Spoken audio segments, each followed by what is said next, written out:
Bila kita tengok armada ketenteraan Amerika dengan Rusia, canggih tau. Kereta kebal, jalan sampai ke laut, masuk laut pula. Peluru berpandu daripada Moskow boleh sampai ke Washington. Bila saya baca tentang seorang cicit Rasulullah sallallahu alaihi wasallam, cicit Rasulullah ni dia akan kalahkan semua ni. Tapi kita tak perasan. Nama dia seperti nama Rasulullah. Nama ayah dia seperti nama ayah Rasulullah. Cicit Rasulullah yang akan menjadi presiden umat Islam satu hari nanti, yang akan mengalahkan dua blok yang paling kuat, blok Amerika Syarikat dengan blok Rusia ni. Beliau adalah Imam Muhammad bin Abdullah, kan nama sama, Muhammad bin Abdullah. Ini hadis sahih. Yuwati usmu husni wasmu abihi isma abi. Hadis sahih. Nama cicit aku itu seperti nama aku, Muhammad. Nama ayah dia seperti nama ayahku, Abdullah. Bila saya baca kisah Imam Mahdi ni, saya membayangkan kekuatan tentera Rusia dengan Amerika Syarikat tu. Dah canggih. Rusia dan Amerika Syarikat ni dia punya kekuatan dia memang saya selalu tengok. Saya suka study, saya suka tengok. Saya baca, saya study sebab nak ceramah dia tak boleh baca buku mangga. Dia tak boleh baca buku nona. Bila ceramah saya bukan buku tu, maksudnya saya kata kata hina, bukan. Saya nak kena cari maklumat yang tepat lah. Jadi saya tengok kekuatan mereka boleh dikalahkan oleh seorang pemimpin daripada ahli keluarga Rasulullah sallallahu alaihi wasallam, dan beliau adalah Muhammad bin Abdullah Al-Mahdi. Orang kita panggil Imam Mahdi. Imam Mahdi ni yang palsu banyak. Di India keluar, di Pakistan ada keluar, di Turki, di Malaysia ada beberapa Imam Mahdi wanita.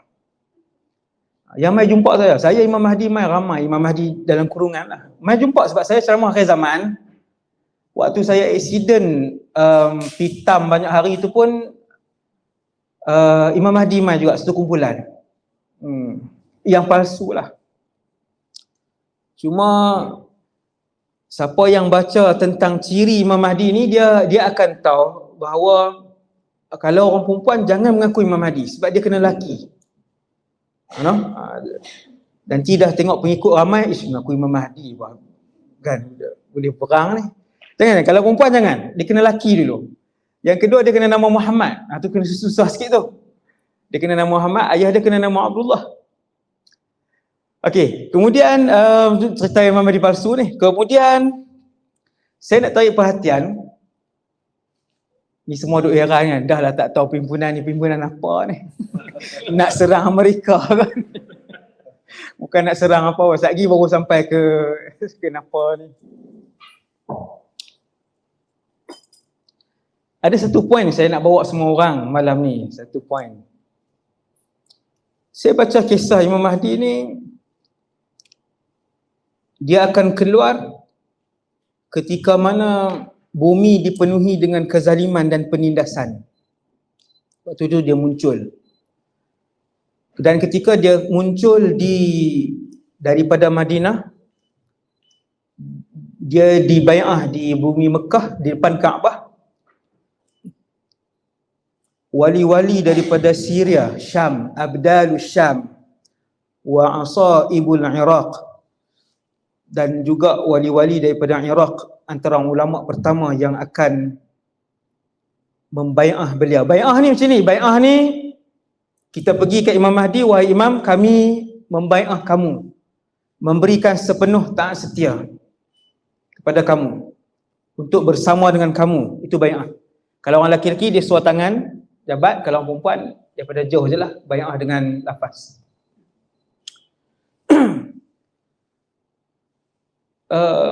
Yang menarik perhatian saya ialah apabila satu orang pemuda ni, yang dia pemuda tau, dia bukan umur 60, bukan umur 70, dia pemuda. Bila dia keluar, dia menghimpunkan semua umat Islam. Cuba tengok pemimpin Islam hari ni. Kita ada OIC, kalau gabung kekayaan orang Islam, kita boleh lumpuhkan dalam masa setahun musuh. Saudi kaya, Kuwait kaya, harta mereka. Baru ni meninggal Presiden UAE, dia tinggal tak banyak, 80 bilion USD. Dia seorang, 80 bilion USD. Syria hari ni, saya belajar di Syria 7 tahun. Yuris, kekayaan Syria lebih banyak daripada Emirates, Saudi dan Qatar. Tapi dia punya negara hari ni miskin. Maksudnya nak bagi tahu sebenarnya sangat kaya, tetapi berpecah belah. Umat Islam dibunuh macam tu je. Nak bunuh orang Islam ni dengan sewenang-wenang lah. No? Nak bunuh orang Islam ni dengan sewenang-wenangnya. Yang menarik perhatian saya ialah bila cicit Rasulullah ni dia keluar, dia akan satukan semua pemimpin ni. Macam mana dia buat? Kita hari ni nak satukan Indonesia dengan Malaysia, dua je. Tu pun tak dapat. Nak satu bagi jadi satu negara. Bila Imam Mahdi keluar, jadi satu negara. Pusat pemerintahan di Baitul Maqdis. Bila dia keluar, dia pindahkan pusat pemerintahan ke Baitul Maqdis. Madinah sunyi. Bukan macam ni. Nanti nak masuk Raudah tak payah isi tamarna tu, tak payah isi. Madinah akan sunyi. Dia panggil kharabu Yathrib. Umranu Baitul Maqdis kharabu Yathrib. Hadis itu juga sahih.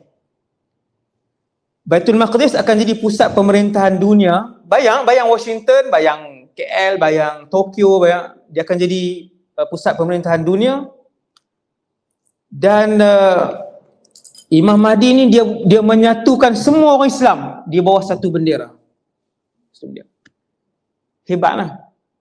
Peperangan 1, peperangan 2, peperangan 3, peperangan 12, peperangan 14, peperangan 18, kemuncak di Armageddon. Itu yang terakhir. Ataupun dalam bahasa Arab, Al-Malhamatul Kubra. Hadis riwayat Imam Muslim.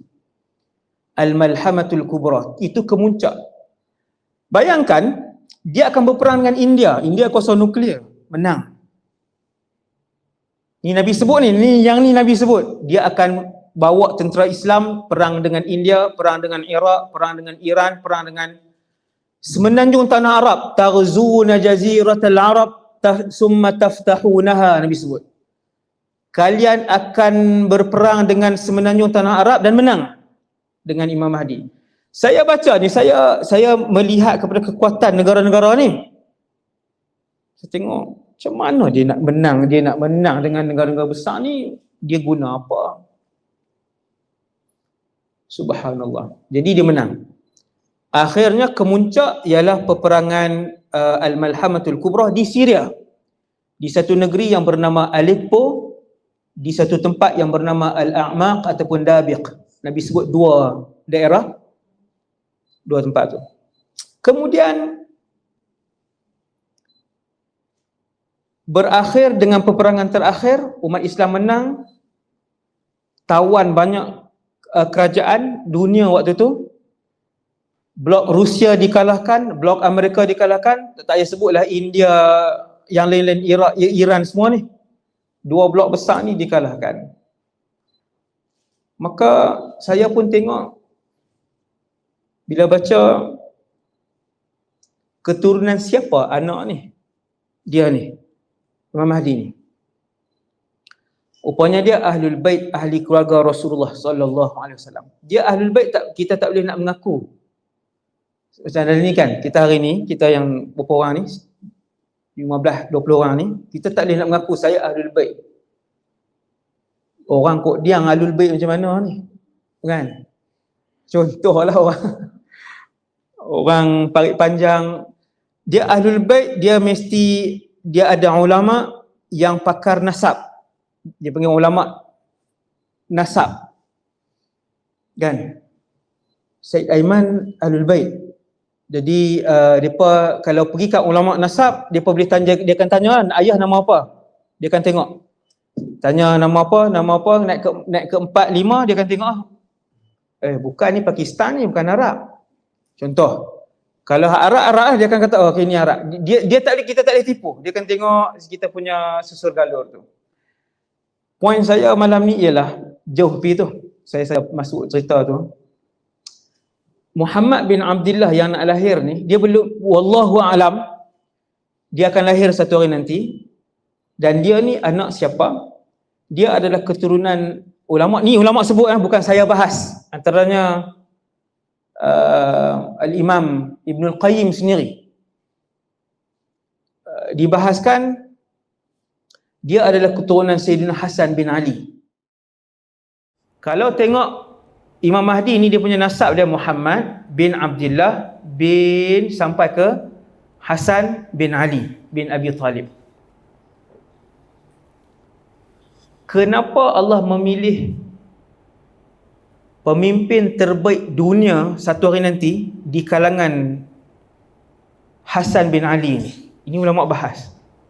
Jawapan dia ialah 1400 tahun yang lalu, ketika Khulafa' Rashidin yang keempat, Sayyidina Ali dibunuh. Menantu Nabi ni, pemimpin yang hebat, ulama di kalangan sahabat.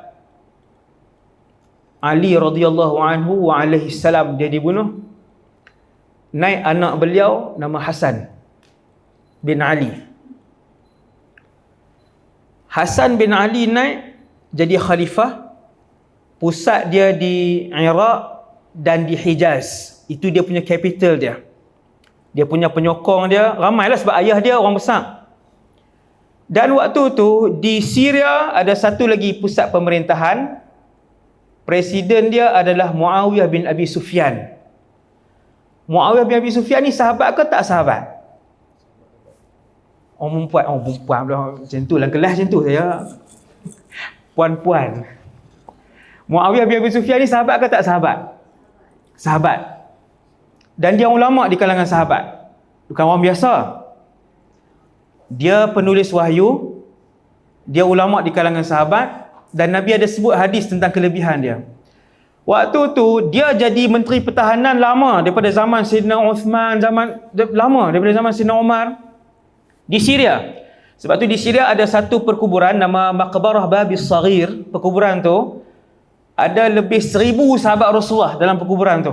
Lebih 1000. Muawiyah pun ada dengan ahli keluarga dia. Al-Walid ibn Abdul Malik, Sulaiman bin Abdul Malik, Marwan ibn Hakam dalam tu. Muawiyah bin Abi Sufyan, Yazid bin Muawiyah, semua tu lebih 1000 dalam tu. Sayyidina Muawiyah jadi presiden umat Islam juga, dilantik waktu tu di Syria. Sayyidina Hasan bin Ali jadi pemimpin umat Islam di Iraq dan Hijaz. Dua tempat. Hampir berlaku peperangan di antara dua kumpulan umat Islam ini. Yang ni cerita panjang, mungkin tuan-tuan perempuan rasa kenapa sahabat perang? Kan, kenapa sahabat perang? Jawapan dia mudah aja. Sahabat ada 100,000 lebih, yang terlibat dengan peperangan besar tu tak sampai 50 orang. Hak lain semua tarik diri, tak mau. Kerana membunuh seorang Muslim lebih besar dosanya daripada meruntuhkan Kaabah. Ingat ni hadis. Besar. No? Hasbunallah. Membunuh seorang Muslim dosanya lebih besar daripada meruntuhkan Kaabah. Kemuliaan Muslim sangat besar. Hari ni kita tengok orang Islam dibunuh sehari 1000 biasa, kan? Lepas tu kita rasa kita perlu membawa suara Islam ni ramai-ramai ni. Itu antara tujuan saya bawa tuan-tuan dan perempuan ni. Figure-figure besar di Malaysia sebenarnya yang ditentukan oleh Allah SWT. Okey, poin kita. Tak kata 20 minit lah, setengah jam dah. Minta maaf lah. Lapar lah. Tak apa kot no. Minta maaf. Sikit lagi. Macam ni. Poin saya, bila dua ni hampir berperang, dua camp ni, sahabat terlibat tak ramai. Dua camp ni hampir berperang. Nabi pernah sebut kepada Ammar bin Yasir, satu orang sahabat, nama Ammar. Waktu Nabi hidup, Nabi kata, "Waihaka ya Ammar, taqtulukal fi'atul baghiyah." Hati-hati wahai Ammar, satu hari selepas aku wafat, kamu akan dibunuh oleh sekumpulan pelampau. Satu hari cucu Nabi Hasan dan Husain masuk merangkak dalam masjid. Merangkak, bangun jatuh. Nabi duduk atas mimbar. Nabi duduk khutbah, Nabi turun dukung dua-dua orang sambil Nabi baca, "Sesungguhnya harta kalian dan anak-anak kalian adalah fitnah. Aku sendiri tak tahan melihat dunia ni." Bukan Nabi terpesona dengan dunia, tapi Nabi nak beritahu, masuk tu cucu Nabi, muka macam Rasulullah pula, Hasan dan Husain. Memang muka macam Nabi, bukan muka seperti Sayyidina Ali. Sayyidina Ali berkepala botak, badan gempal. Tengok saya. Badan gempal, botak, dan dia rendah sikit. Rasulullah handsome, tampan. Hasan dan Husain muka seperti Rasulullah. Hampir 100%. Bila masuk, mangkak, jatuh mangkak, kita tengok anak kan. Kali pertama lah dapat anak sulung kan. Kali pertama dapat anak pula. Sayang, anak ni tak tahu nak kata. Sayang ni tak tahu nak cerita sayang. Rasulullah begitu. Nabi tak tahan, Nabi turun, Nabi pegang, Nabi pegang Sayyidina Hasan. Nabi kata, anak ini akan menjadi pendamai baina fi'ataini 'azimataini minal muslimin, di antara dua kumpulan besar umat Islam. Nabi pegang Sayyidina Hasan. Dia kata anak ini akan menjadi pendamai di antara dua kumpulan Islam yang besar. Okay, cerita dia bila hampir berperang di antara pasukan tentera Muawiyah dengan pasukan tentera dan pengikut Sayyidina Hasan. Sayyidina Hasan kata, aku letak jawatan Presiden umat Islam. Besar tau waktu tu. Waktu tu Sayyidina Umar telah mengalahkan Rom dan Parsi. Dia punya fasa pemerintahan dia Rasulullah, Abu Bakar, Umar, Uthman, Ali. Sayyidina Umar telah mengalahkan Rom dan Parsi. Kekayaan Rom dan Parsi telah dibawa ke Madinah. Bayangkan yang jadi presiden kaya macam mana. Bukan macam Sultan Brunei, bukan macam Sultan mana-mana yang kaya ni. Sangat kaya. Masjid Al-Umawi di Dimashq satu ketika dahulu, dia punya fusai-fusa ni macam ni. Ni dibuat daripada emas. Kaya. Bila nak berperang, Sayyidina Hasan kata, aku letak jawatan. Kerana aku tak sanggup untuk melihat seorang pun daripada umat Rasulullah yang ditumpahkan darah. Maka dia letak jawatan kerana Allah. Kerana Allah. Dia tinggal satu jawatan yang besar. Kekayaan, kemasyhuran, kemuliaan yang cukup besar waktu tu. Nombor satu punya. Ketika itu Islam menguasai lebih daripada 2/3 dunia waktu tu. Semua tunduk kepada kerajaan Islam. Rom dan Parsi ni macam Amerika dan Rusia zaman tu. Kalah pada zaman Sayyidina Umar, Rom dan Parsi. Bayang. Jadi bila Sayyidina Hasan letak jawatan, akhirnya umat Islam bersatu. Tak jadi perang. Sebab ada satu cicit Rasulullah yang buang dunia ni.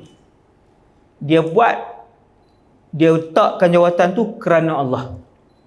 Maka kata para ulama, sesiapa yang meninggalkan sesuatu kerana Allah, Allah Subhanahu Wa Taala akan menggantikan sesuatu yang lebih besar kepada dia dan juga keturunannya. Maka malam ni saya ajak semua public figure yang ada di depan saya ni, kita tinggalkan sesuatu kerana Allah, kita buat sesuatu juga kerana Allah.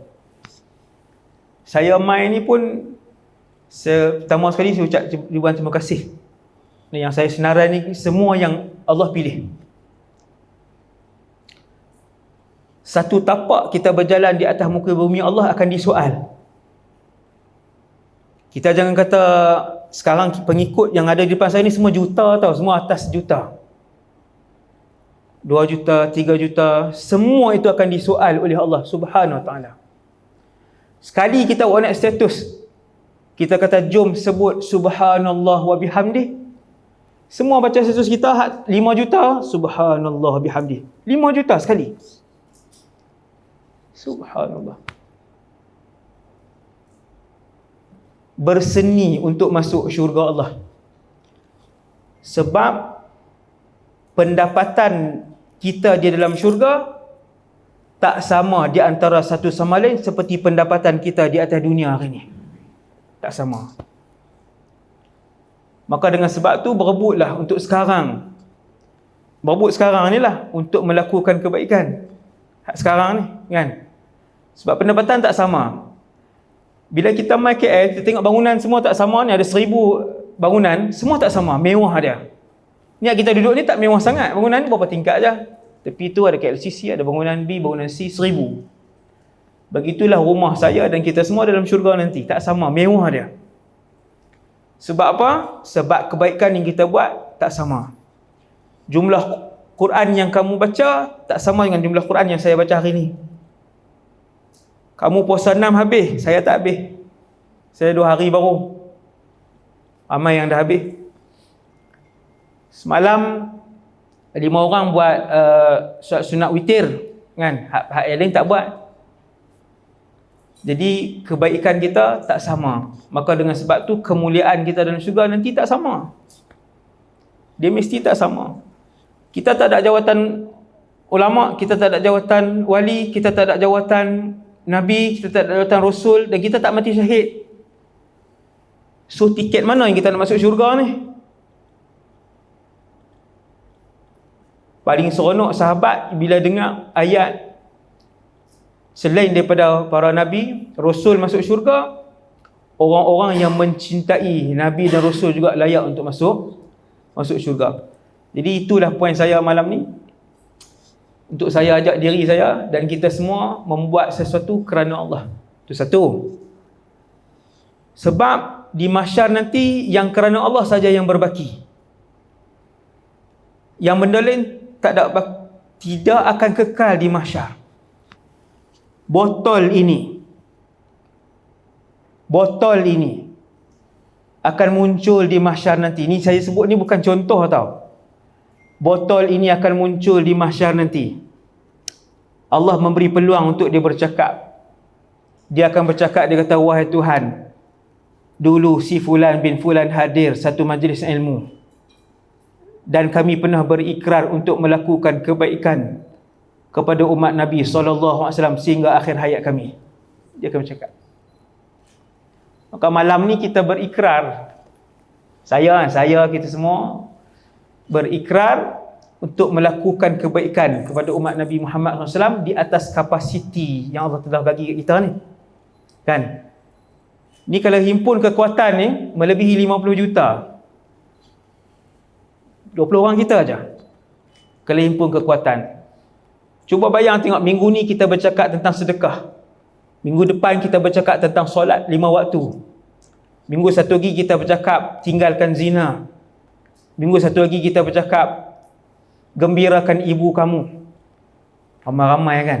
Maka yang itulah yang saya hajatnya, no? Yang saya berhajat untuk nanti satu hari dalam masa terdekat ni kita punya, selain daripada perkongsian kebaikan yang kita dah buat ni, nanti kita ada perkongsian yang yang satu hala tuju lah. Bila kita kongsi satu tajuk, semua kongsi tajuk yang sama. Umat hari ni bukan saja tak solat kan, umat hari ni kita alhamdulillah solat. Alhamdulillah ni banyak yang insya-Allah lah kan. Sebenarnya saya ikut semua kan, walaupun nampak macam warak aja kan, bukan warak pun. Saya tahu Abu Bilal buat apa kan, Afsyah buat apa, apa nama ni, Aisyah buat apa. Saya tengok kan kat era, bukan saya tahu Lisa Surani apa semua ni kan. Saya tengok, bukan saya tak ambil tahu, saya tengok, saya tengok parti kan. Perkembangan, saya syukur pada Allah Subhanahu Wa Taala. Sebab setiap figura ni yang besar ni, bila dia buat sesuatu yang baik, ramai yang ikut. Bila ramai ikut ni, kita duduk di rumah, duduk saja aja, pahala masuk dengan banyak. Sebab tu Nabi sebut, sesiapa yang ajak orang untuk buat satu kebaikan, man sanna sunnatan hasanatan falahu ajruha wa ajru man amila biha, wa man sanna sunnatan sayyi'atan fa alaihi wizruha wa wizru man amila biha. Siapa boleh sebut? 1000. Siapa boleh sebut balik hadis tu lah? Piris tak boleh lah. Dia ustaz. Lampau lah. Okey, nak berlawak ya. Bayar ni lupa, bayar dia suka hafal. Dia suka hafal. Saya pernah sebut sekali depan budak kan, dia boleh sebut. Mati saya. Tapi memang saya kena bagilah duit tu. Sebab saya sebut lah. Hadis tu Nabi sebut, siapa ajak orang buat satu benda baik, dia duduk di rumah ya, tapi 1000 orang berselawat. Sebab hari tu dia bubuh dalam Insta dia kelebihan berselawat, maka 1000 orang berselawat. Jadi yang tu lah, yang tu yang tujuan saya panggil tuan-tuan perempuan semua malam ni, yang tu je lah. Selain daripada nombor 1 untuk redha Allah, saya tak ada niat apa-apa, saya tak berniaga kan. Kalau siapa ada syarikat pun panggil, saya takkan pi. Bagilah berapa puluh ribu pun kan, saya tak pi, insya-Allah. Yang pertama untuk redha Allah saja perjumpaan kita. Yang kedua, untuk ada hubungan di antara institusi agamawan dengan selebriti ni, ada hubungan. Dan nanti senang tanya soalan, kita nak buat program, kita satukan dakwah kan. Macam yang saya sebut tadi lah, perkongsian yang sama kita kongsi untuk ajak. Sebab kalian semua diperhatikan dan tindak tanduk kalian banyak ditiru. Alhamdulillah, bila selebriti tutup aurat, ramai tiru kan. Biarlah dia tiru pada kali pertama, kemudian dia ikhlas, tak ada masalah. Kemudian baru dia ikhlas, tak ada. Mula-mula dia pakai sebab nampak pakai tudung macam tu cantik, kemudian tudung dia lebih sempurna daripada orang yang ditiru. Alhamdulillah. Jadi teruskan berjuang, teruskan berdakwah semua yang ada kan. Ni walaupun banyak ni, 15-20 orang aja, tetapi sangat kuat sebenarnya. Sangat kuat. Saya harap lepas ni boleh ada hubungan yang kuat lah di antara kita ni. Saya bukan nak kata lepas ni tiap bulan kita jumpa, yang tu dah lah. Kan, semua sibuk ni, saya tahu ni, semua hari ni ada program. Datuk K hari ni program, Nilofa pun hari ni program, ramai semua program. Saya pun sehari balik, esok pagi 6 pagi Sarawak, kemudian ke Vietnam seminggu kemudian. Kan, semua sibuk. Alhamdulillah hari ni kita ikat, dan semoga ikatan ni kekal sampai bila-bila. Lepas ni senang kita nak berhubung. Saya tidak mengharapkan apa-apa kan, cuma kita satukan hala tuju dakwah kan. Hala tuju dakwah, minggu ni kita bercakap tajuk ni, minggu depan kita bercakap tajuk ni. Seluruh Malaysia melihat public figure bercakap tentang solat yang sama, semua baca. Subhanallah. Bayang dia punya kesan dakwah sangat besar. Sekarang saya yakin semua ada benda tu, semua bawa dalam medsos masing-masing. Cuma kalau kita satukan, dia punya impact dia lebih besar lah. Okey, saya rasa yang tu saja untuk hari ni, dan yang tu sajalah kita punya perjumpaan. Lepas ni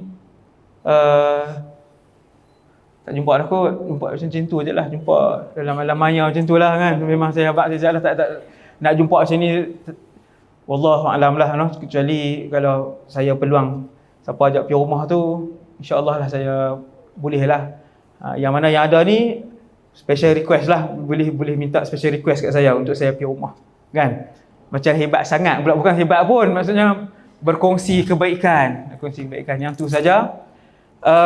Soalan kalau ada, tak ada, habis tak ada apa, surai tangkap gambar, kita berdoa, kita tangkap gambar, kita makan, kita baliklah ke surai. Kalau ada soalan silakan. Tak ada kita. Sila. Ada Piuris ada soalan. Bukan soalan, lebih pada cadangan. Cadangan. Kita ada cadangan. Bismillahirrahmanirrahim. Bismillah. Memandangkan Ustaz dah panggil semua yang hadir, dan semua yang hadir ni adalah orang yang sebenarnya Ustaz seperti orang kita kata begitu berpengaruh di Malaysia. Jadi saya syorkan supaya kita adakan sekerap mungkin 2 bulan sekali dan sebagainya. Dan bagus juga lah, macam contoh kalau kata kita nak sebut ataupun ingatkan tentang bab solat, maka ada satu wave solat. Itu juga memberi kebaikan kepada yang saya suggest ni adalah supaya kalau boleh kita adakan mungkin 2 bulan sekali agar semua dapat manfaat. Mungkin kita pun, ialah Ustaz Wadi ni dah jadi macam selebriti besar lah kat Malaysia. Ada selebriti apa? Jadi kita nak sama-sama ada bahagian untuk ingatan dan sebagainya. Itulah syur saya supaya perkara ini diteruskan. InsyaAllah semua yang hadir ni pun akan hadir lagi ni kalau ada kali input kan. Itu macam mana? Saya setuju kalau nak buat di rumah hak mana yang main ni, giliran sebulan sekali, saya sanggup turun. Saya kosongkan insya-Allah. Dan boleh tambahlah rakan artis yang lain. Tapi janganlah panggil sanak saudara jadi ramai pula tadi, jadi kawan ni bawa 6 orang, kawan ni bawa 7 orang, kawan ni bawa 4 orang, jadi buat di rumah, contohnya rumah saya Sam, tu Abang Fauzi kan, lepas ni kan 30 orang kan. Boleh saya turun, saya bagi pengisian. InsyaAllah boleh. Boleh disusun insyaAllah. Okey, ada lagi soalan lain? Tak.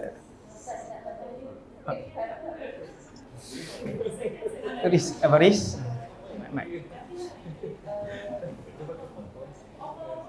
Sila. Bismillahirrahmanirrahim. Ya. Assalamualaikum Ustaz, saya sebenarnya segan. Sila. Saya ingatkan nak tanya demikian. Apa tu tadi Ustaz, tengok pasal dia lupa rekod lagi. Assalamualaikum sekali lagi. Waalaikumsalam. Nak tanya soalan mengenai perkongsian daripada Ustaz tadi mengenai serangan ataupun nasihat daripada Ustaz mengenai membuat sesuatu ataupun meninggalkan sesuatu kerana Allah Ta'ala. Kalau kita nak menjalankan ibadah kita yang wajib, yang sunnah dan sebagainya, antara yang kita dinasihatkan tu adalah dengan niatnya yang ikhlas. Ya. Bila kita niat yang ikhlas, maksudnya adalah kerana Allah Ta'ala. Ya. Ada kalanya kita mungkin dalam orang kata macam mana, dalam perjalanan sendiri hijrah untuk cuba memperbaiki diri, dan niat tu mungkin belum lagi macam kerana Allah Ta'ala, macam bukannya tak nak, tapi macam mana kita nak betul-betul tanamkan kerana Allah Ta'ala. Mungkin Ustaz boleh nasihatkan. Terima kasih. Kita kena selalu bagi tahu diri kita. Kena selalu bagi tahu diri kita bahawa kita milik Allah. Yang menciptakan kita Allah, yang bagi makan kita Allah, yang bagi tenaga kat kita Allah, yang bagi sihat kita Allah, yang bagi duit kepada kita Allah. Benda tu kena selalu ulang. Kena selalu ulang kepada akal kita dan setiap tindakan kita. Sampai kepada satu hari kita akan jadi satu orang yang kita tak mengharapkan benda dunia apa yang kita buat. Orang puji pun kita semayang 8 rakaat duha, orang tak puji pun 8 rakaat. Orang bagi duit pun kita suka, orang tak bagi duit pun kita suka. Biasa. Dia sampai tahap tu, satu hari nanti. Bila kita selalu bagi tahu diri kita kepada diri kita sendiri beritahu kat diri kita sendiri, kamu milik Allah. Kamu buat itu untuk Allah. Kamu buat itu kerana Allah, bukan kerana makhluk. Sampai satu hari, 1,000,000 orang puji kita pun, kita adalah A, 1,000,000 orang kutuk kita, kita kekal A. Tak ada apa, biasa aja. Kutuklah 1,000,000 orang, pujilah 1,000,000 orang. Macam tu je kita. Alhamdulillah. Sebab ketika itu kita untuk Allah. Lama dah hidup kita ni, kita duk ajak diri kita untuk Allah, jalan kerana Allah, makan kacang kerana Allah, kita pegang handle kereta kerana Allah, kita buh butang baju kerana Allah, kita teguh air kerana Allah. Macam tu. Bila ajak selalu, satu hari nanti kita akan rasa macam tu lah keadaan dia. Wallahu a'lam. Satu lagi, last, cukup lah. 10 dah. Kesian dah semua. Ya, silakan. Boleh. Assalamualaikum Ustaz. Ustaz, saya difahamkan hidup di dunia ini tidak terlepas daripada pancaroba. Ya. Dan dunia ini adalah tempat kita sentiasa diuji oleh Allah dengan berbagai ujian sampai kita akhir hayat. Jadi, tapi saya percaya akan ada jalan yang mudah, kehidupan yang mudah untuk kita, iaitu dugaan yang sentiasa Allah tunjukkan dalam keluar.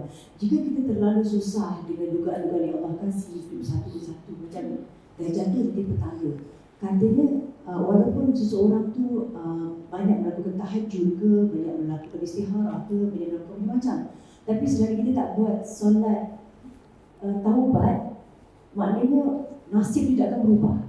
Is that true, Ustaz? Solat taubat yang, dan bagaimana solat taubat yang dimaksudkan itu, Ustaz? Apakah dia seperti duha, iaitu 4 rakaat, 8 rakaat hingga 12 rakaat? Terima kasih. Taubat nasuha ialah taubat yang boleh memadamkan semua dosa. Seperti hari kita dilahirkan. Syarat untuk taubat nasuha ada 3. Yang pertama, meninggalkan dosa itu. Yang kedua,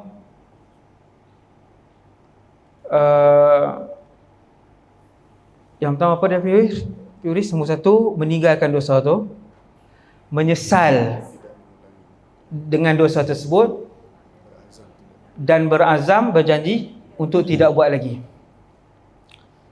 Kalau tak sembahyang sunat taubat pun tak ada masalah.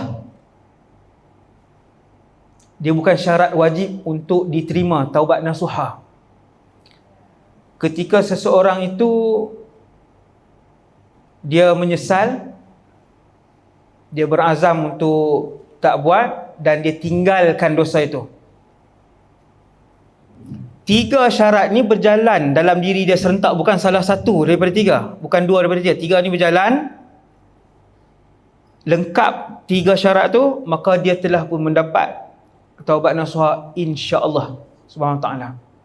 Tapi kalau dosa tu berkait dengan manusia, dia tambah satu lagi syarat yang keempat, iaitu kena minta maaf dengan orang yang dia buat salah tadilah. Minta maaf dengan orang yang dia buat salah. Dan taubat ni, manusia ni, Nabi sebut kullu ibni Adam khata'. Khata' banyak melakukan kesalahan. Ada tak manusia yang taubat kemudian dia buat pula? Kebanyakan. Termasuk saya. Kita semua ni kadang-kadang kesalahan tu kita dah taubat dan nasuha dah, lepas tu buat balik. Ketika kita buat balik itu, jangan sampai tahap mencabar Allah Azza wa Jalla. 1, jangan sampai tahap melakukan terang-terangan, tunjuk kat orang bina kat depan rumah kan. Itu Allah tak suka. 1000 kali ulang dan 1000 kali taubat akan diterima oleh Allah SWT. Tak ada masalah. 1000 kali dia taubat nasuha, kan? Tapi lepas tu dia buat pula yang ke 1001 kali. Allah akan terima yang ke 1001 kali. Walaupun 1000 kali dosa besar, dia ulang balik. Dengan syarat ayat 3 tadi lah. Nah, cukup ayat 3 tadi. Kemudian jangan, orang kata apa, jangan buat terang-terangan, jangan mencabar lah, kan? Mencabar Allah SWT, yang tu bermasalah. Yang tu dia akan jadi masalah. Jadi saya rasa yang tu saja kot untuk malam ni. Nah, yang tu saja. Ada lagi ke last? Tak ada dah kot, 10 dah. Kau ada lagi? 1. 10 dah ni. Kesian semua. Tak ada lah. Okay. Jadi sekadar tu dulu. Saya mengambil kesempatan ucap ribuan terima kasih kepada semua yang sudi hadir pada malam ni ke majlis kita. Ramah mesra. Nanti kita susunlah insya-Allah seperti cadangan Ustaz Haris tadi. Cadangan tadi kita akan susunlah. Kalau sudilah, kalau saya tengok tak ada respon apa, kan saya pun semua masing-masing ni ya. Siapa nak jadi tuan rumah pertama? Siapa nak jadi yang pertama? Kita buat terus, pilih terus. Angkat Siti mana ni?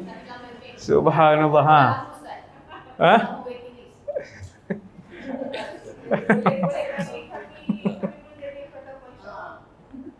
Saya angkat sekali lagi. 2 kali dah angkat. Okey, yang nak jadi tuan rumah ni, saya tanya soalan dululah macam ni. Syarat je.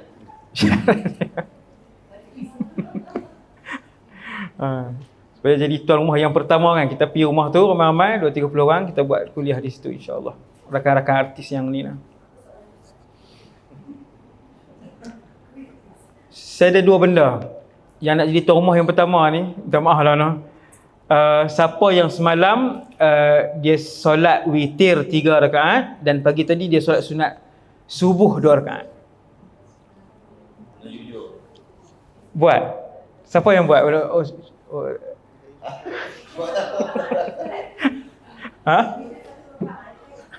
Witir 1 rakaat aja.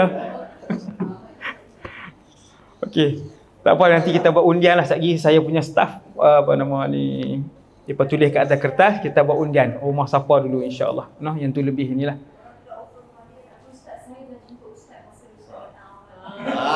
Ya. Betul. Insya-Allah. Jadi insya-Allah.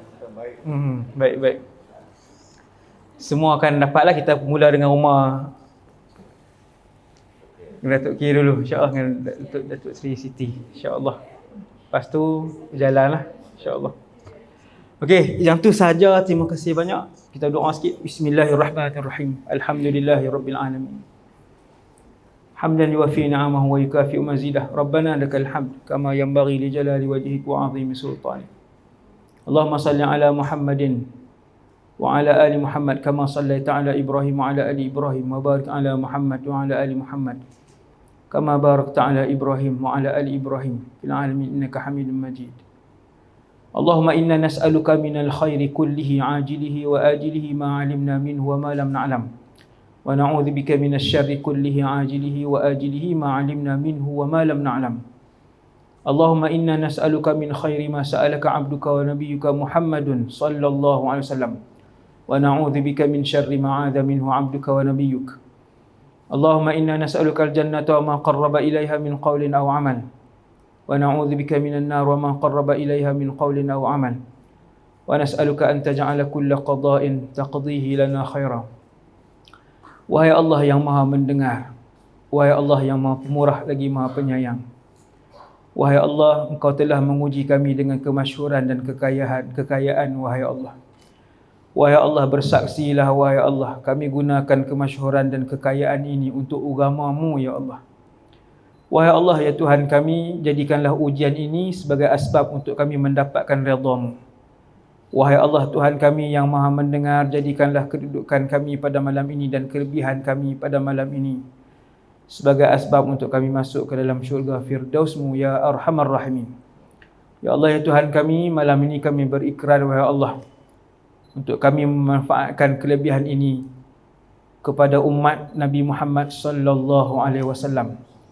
Kuatkanlah kami ya Allah, bimbinglah kami ya Allah. Pastikanlah kami di jalan yang benar ya Allah. Benar betulkanlah kami seandainya kami tersasar wahai Allah. Istiqamahlah kami dan seluruh ahli keluarga kami di atas jalan yang lurus. Rabbana atina fid dunya hasanah wa fil akhirati hasanah wa qina adzabannar. Sallallahu ala sayyidina Muhammadin wa ala alihi wasallam. Walhamdulillahi rabbil alamin.